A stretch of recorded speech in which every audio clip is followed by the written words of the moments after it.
Hi guys, thank you for joining me for parables today. So we're going to start with our highs and our lows, just like we do every time, and we're going to end with prayer and blessings. I encourage you to do this as a group. My high is that I've been able to do a conference online this week. That's been great. I've been able to learn a lot.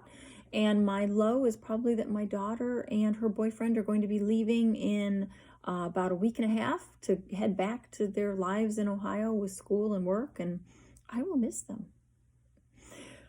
So today we're going to do the story of the Good Samaritan, and we're going to do this out of the International Children's Bible. It's a little bit more family friendly in how the language is put together, so that's why we're doing this version.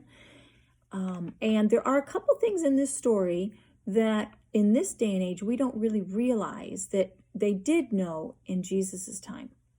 One of the things that we do not realize is that Samaritans and Jewish people hated each other. A lot of hate. Like even more than Packers and Bears. Tons of hate. Really can't stand each other at all. And generally did not interact or talk to each other unless it was absolutely necessary. So that's one thing. The other thing that we need to realize is that priests, Jewish priests back in those days, had to be very, very aware of what was clean, spiritually clean, physically clean. There were a lot of rules around that. And anything with blood or things like that, that was an unclean situation. Okay. So Jesus was talking to a man who taught the law. And the man said, "What do I have to do to get to heaven?" And Jesus said, "Well, what does the law say?" And the man says, "Love the Lord your God, love him with all your heart and your soul and your strength and your mind. And also, you must love your neighbor as you love yourself." Jesus agrees. But then the man comes back and says, "So who's my neighbor?" Now, to answer this question, Jesus tells us this parable. A man was going down the road from Jerusalem to Jericho, and some robbers attacked him. They tore off his clothes and they beat him. And then they left him there, almost dead. It happened that a Jewish priest was going down the road. When the priest saw the man, he walked by on the other side of the road. Next, a Levite came there. He went over and looked at the man. Then he walked by on the other side of the road as well. Then a Samaritan, now remember the Samaritans are the ones who hate Jews and Jews hate Samaritans. Then a Samaritan traveling down the road came to where the hurt man was lying. He saw the man and felt very sorry for him. The Samaritan went to him, poured olive oil and wine on his wounds, and bandaged them. Essentially, this was first aid for those times. He put the hurt man on his own donkey and took him to an inn. At the inn, the Samaritan took care of him until the next day. The Samaritan brought out 2 silver coins the next day and gave them to the innkeeper. The Samaritan said, "Take care of this man. If you spend more money on him, I will pay it back to you when I come again."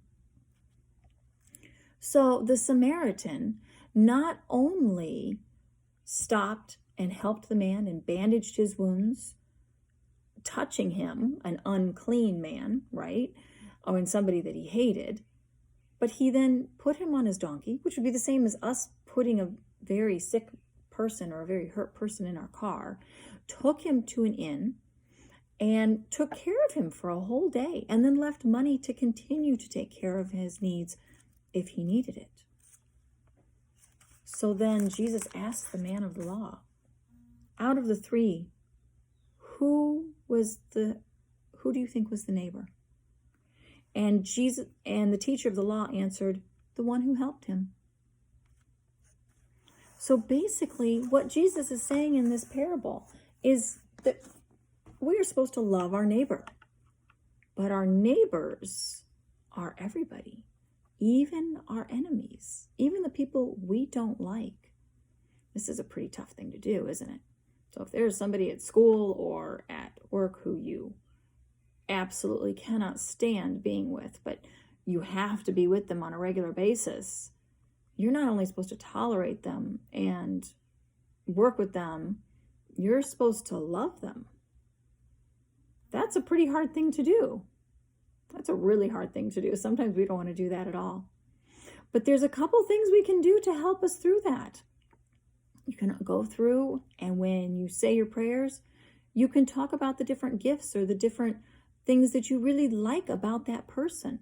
What are those person's gifts? What is that person good at? And give thanks to God that they have those gifts. And bless them. So when you see them or think of them, ask God to bless them. It might help a little. At least it's a step in the right way. So please try hard to love your neighbors, as hard as it is to do.